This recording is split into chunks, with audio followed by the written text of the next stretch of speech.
Anak-anakku semuanya, selamat pagi. Gimana kabarnya hari ini? Semoga semua dalam keadaan sehat ya. Kembali lagi bersama Ibu dalam pembelajaran sosiologi. Namun kali ini merupakan pembelajaran yang terakhir bersama Ibu, dan minggu depan akan diteruskan kembali oleh Bapak Mutohar. Nah, sebelum kita memulai pembelajaran pada pagi hari ini, mari kita berdoa. Berdoa menurut agama dan kepercayaan masing-masing. Berdoa dimulai. Selesai. Oke, tidak lupa Ibu akan mengingatkan kepada kalian untuk membuka web Semanda ya. Membuka web Semanda supaya kalian terdaftar dalam presensi di web Semanda ya. Jangan lupa buka web Semanda dan materi Ibu akan Ibu sampaikan di sana. Nah, jangan lupa kalian juga menerapkan protokol kesehatan untuk 3M, mencuci tangan, memakai masker, dan menjaga jarak. Jangan lupa juga untuk makan makanan yang bergizi dan tetap semangat dalam menjalani pembelajaran jarak jauh. Nah, kemarin kita sudah membahas mengenai teori dan dampak-dampak hubungan sosial, dan sekarang kita akan mempelajari tentang proses asosiatif hubungan sosial. Nah, kita akan mempelajari apa saja? Yaitu pengertian proses asosiatif dan bentuk-bentuk proses asosiatif dalam masyarakat. Supaya apa? Supaya kita bisa mengetahui apa sih proses asosiatif itu dan bentuk-bentuk proses asosiatif dalam masyarakat, supaya dapat kita gunakan dalam kehidupan sehari-hari. Nah, kita akan bahas satu persatu, mulai dari pengertian proses asosiatif itu dulu. Nah, proses asosiatif merupakan proses sosial yang mengarah pada penyatuan ya. Proses asosiatif pada umumnya terjadi karena terdapat hubungan sosial yang bersifat positif. Nah, proses asosiatif juga dapat meningkatkan solidaritas antar individu atau kelompok. Nah, ini merupakan hubungan sosial yang mengarah pada penyatuan. Jadi, terdapat interaksi antara dua belah pihak, maupun individu dengan individu dengan kelompok, maupun kelompok dengan kelompok, yang akan menyebabkan terjadinya penyatuan dan bersifat positif. Nah, ini yang dinamakan proses asosiatif, dan sehingga meningkatkan solidaritas antar individu atau kelompok. Nah, interaksi itu akan menimbulkan solidaritas antar individu atau kelompok yang berinteraksi itu. Nah, kita masuk pada bentuk-bentuk proses asosiatif. Ada 5 ini. Yang pertama kerjasama, kedua akomodasi, ketiga akulturasi, keempat asimilasi, dan yang terakhir amalgamasi. Nah, kita akan bahas satu-satu. Yang pertama kerjasama. Ini ya, kerjasama. Kerjasama adalah pekerjaan yang dilakukan 2 orang atau lebih dengan melibatkan interaksi antar individu. Nah, bekerja bersama sampai terwujudnya tujuan yang dinamis. Nah, kodrat manusia sebagai makhluk sosial menyebabkan manusia memiliki keinginan atau naluri untuk hidup bersama dalam kelompok atau masyarakat. Nah, oleh karena itu manusia memiliki naluri untuk selalu hidup berkelompok atau bersama dengan manusia yang lain. Nah, ketika individu melakukan kerjasama, hendaknya kita mengedepankan sikap peduli sosial dan mengembangkan sikap bersahabat. Nah, contoh dari kerjasama ini adalah gotong royong. Nah, gini ya, seperti gambar di sini, gotong royong saling bergandengan tangan. Nah, contohnya apabila dalam kehidupan lingkungan kalian terdapat misalnya kerja bakti, lah itu merupakan untuk tujuan baik untuk kebersihan lingkungan bersama demi kesehatan bersama. Nah, ini mengarah pada sifat yang positif. Nah, ini salah satu bentuk hubungan sosial dari proses asosiatif itu, yaitu termasuk dalam kerjasama. Nah, bentuk-bentuk kerjasama, yang pertama tawar-menawar, yang kedua kooptasi, yang ketiga koalisi, dan yang keempat patungan. Nah, kita akan bahas satu persatu. Tawar-menawar merupakan bentuk perjanjian mengenai pertukaran barang dan jasa antar dua pihak atau lebih. Nah, ini tawar-menawar biasanya kita dijumpai di mana? Dijumpai di pasar. Nah, misalnya kalian membeli barang-barang di pasar. Nah, ini akan terjadi tawar-menawar. Misalnya orang tua kalian, ibu kalian membeli sayur. Nah, ini terjadi tawar-menawar. Nah, ini saling menguntungkan sebenarnya, saling menguntungkan satu dengan yang lainnya, baik dari penjual maupun dari pembeli ya. Kooptasi merupakan bentuk kerjasama yang dilakukan dengan jalan menyepakati pimpinan yang yang akan ditunjuk untuk mengendalikan jalannya kelompok. Nah, ini menyepakati pimpinan yang akan ditunjuk untuk mengendalikan jalannya kelompok. Nah, kerjasama, bentuk-bentuk kerjasama, misalnya dalam pemilihan kepala desa, pemilihan ketua RT, nah ini biasanya melalui kerjasama, yaitu dalam bentuk musyawarah. Nah, ini yang dinamakan kooptasi. Yang ketiga, koalisi merupakan kerjasama dua organisasi politik atau lebih untuk mencapai tujuan yang sama dengan cara bergabung menjadi satu. Misalnya mau pilpres atau pemilihan bupati, nah ini biasanya saling berkoalisi antar partai. Nah, ini untuk apa? Untuk bekerja sama, bergabung menjadi satu, menyokong calon pemimpin yang akan maju. Nah, patungan merupakan kerjasama dua badan usaha atau lebih untuk meraih keuntungan dalam bidang ekonomi. Nah, ini merupakan bentuk-bentuk kerjasama.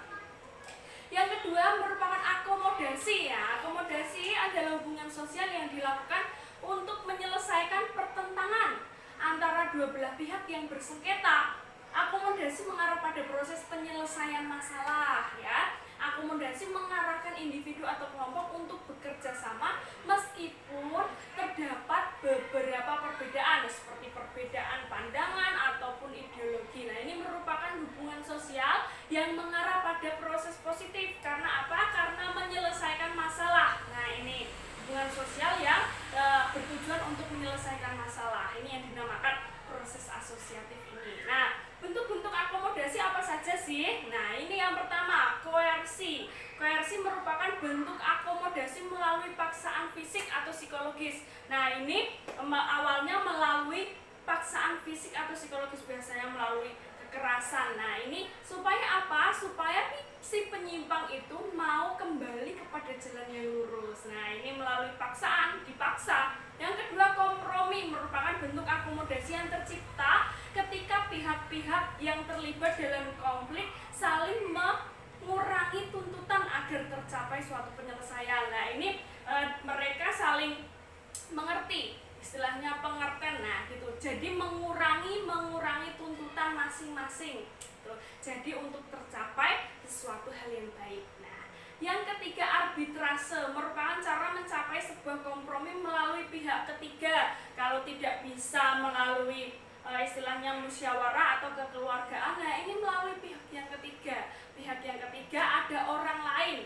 lain yang membantu untuk menyelesaikan masalah kita.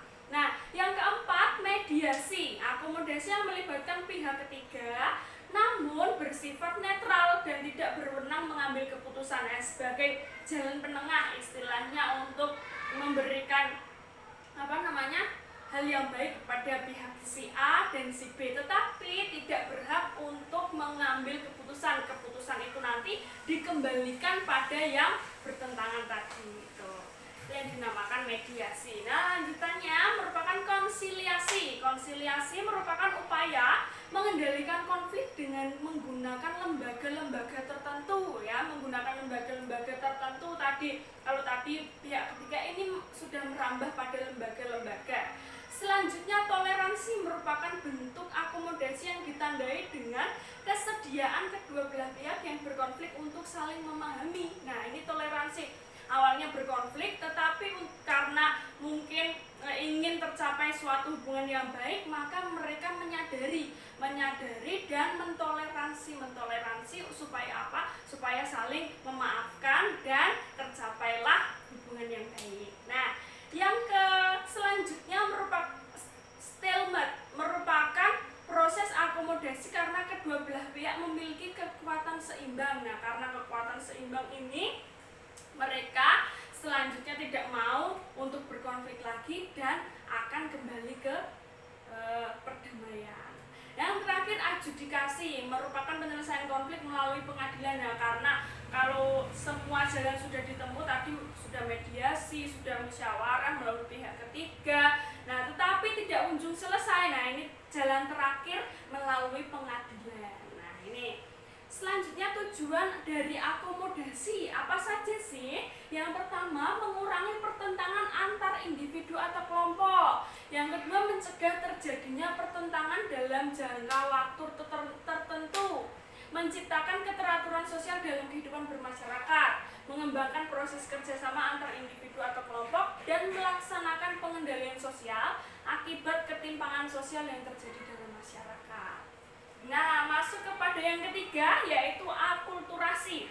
Akulturasi merupakan proses penerimaan pengolahan unsur-unsur kebudayaan asing.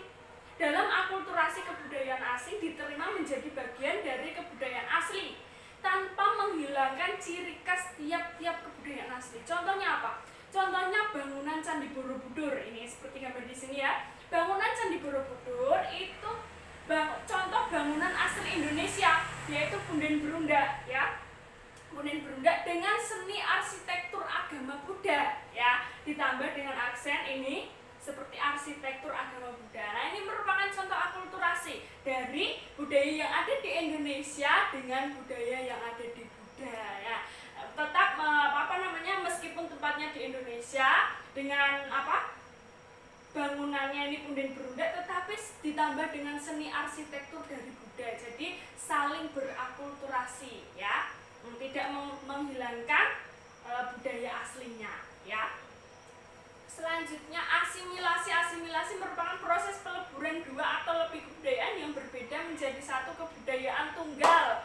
Nah, kebudayaan tunggal tersebut merupakan kebudayaan baru yang dirasakan sebagai kebudayaan milik bersama. Oleh karena itu, proses asimilasi cenderung mengarah pada hilangnya perbedaan, sehingga dapat menghapuskan perbedaan secara horizontal. Nah, kalau yang tadi tanpa menghilangkan ciri khas asli dari budaya yang ada di Buddha, di agama Buddha ya. Agama Buddha di bangunan tadi tetap ada, ciri khasnya tetap ada, tetapi kalau asimilasi ini menghilangkan ciri khas masing-masing budaya dan membentuk budaya baru. Nah, ini yang dinamakan asimilasi, berbeda dengan yang akulturasi tadi. Nah, yang terakhir merupakan amalgamasi, proses meleburnya dua kelompok budaya menjadi satu dan melahirkan budaya baru. Proses amalgamasi mempertegas hilangnya perbedaan dalam masyarakat. Amalgamasi terbentuk melalui perkawinan campur, sehingga proses amalgamasi dapat menghindarkan masyarakat dari perpecahan dan pertentangan akibat perbedaan secara horizontal. Nah, ini merupakan bentuk-bentuk dari hubungan sosial yang mengarah pada hal yang positif. Nah, melalui proses asosiatif itu tadi.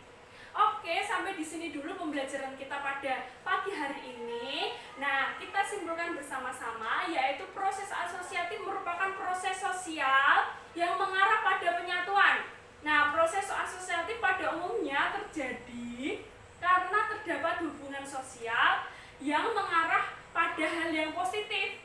Nah, proses asosiatif juga dapat meningkatkan solidaritas antar individu atau kelompok. Dengan bentuk-bentuk proses asosiatif ada 5. Yang pertama kerjasama, 2 akomodasi, 3 akulturasi, asimilasi, dan amalgamasi. Nah, oke, minggu ini Ibu tidak akan memberikan tugas, tetapi untuk kalian supaya mengerjakan tugas, supaya apa? Supaya kalian mendapatkan nilai yang penuh ya. Jangan lupa tugasnya dikerjakan dan dikumpulkan di web Semanda.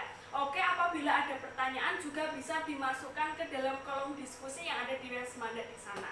Ya, terima kasih atas perhatiannya.